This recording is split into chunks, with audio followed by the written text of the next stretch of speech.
Michael B. Jordan and Ryan Coogler owe me some money because I had to take off of work just to see this movie because every time I've tried to get tickets, they're unavailable. So I had to go during the week and call out of work to see Sinners. Now let's get into the tea. First off, the use of colors, cinematography, African tradition was peppered all throughout this movie, and I was picking up on every little piece. Like how Michael B. Jordan played twins, one representing in the blue, one representing in the red, which I could tell off the bat represented the Ibeji twins of Yoruba land. Another theme that was prevalent throughout the movie was Smoke's brutality yet benevolence. We see this a couple of times, most notably when he shoots those people for rummaging through his car, but then pays for them to get well, and when he uses Delta Slim's vulnerability against himself, his alcoholism, to draw him to perform at the juke joint, but also promises to pay him well. The duality between the manipulation as well as the benevolence is something that most human characters can resonate with, as none of us are completely good or bad. Black people's power to transmute pain into purpose was also shown throughout this movie when Delta Slim was describing how his partner got lynched and then started humming and transmuting into song. It went something like this.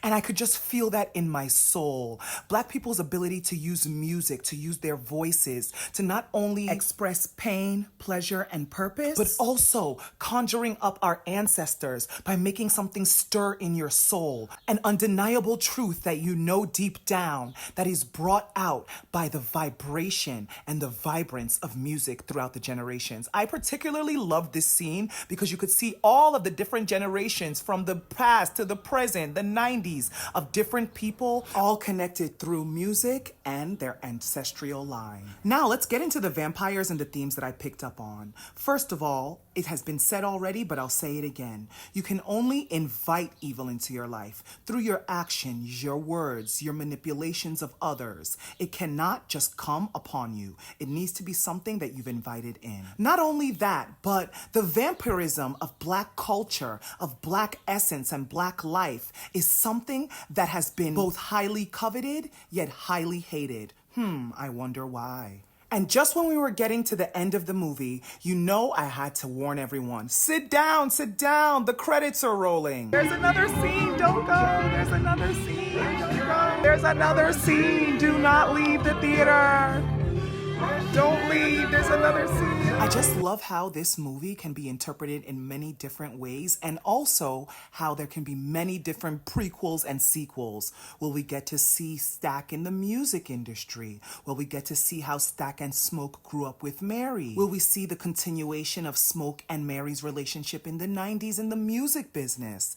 The possibilities are endless. Shout out to Ryan Coogler for making a masterpiece, and please, enough with the discrimination. Can this be the final show that Black people deserve full funding for their art, that they are excellent, that they are precise, that they are it? Come on, guys, it's 2025. We already know the teas. Give them the funding and let them roar. Like, this movie was so good, I couldn't even wait to get home to talk about all the teas that I had picked up on. I had to talk about it right in the movie theater before I forgot what I wanted to say. Okay? 10 out of 10 out of 10 out of 10 out of 10 out of 10. For those that didn't wait till the second scene, I'm sorry, I tried to warn you. Didn't want to listen to me.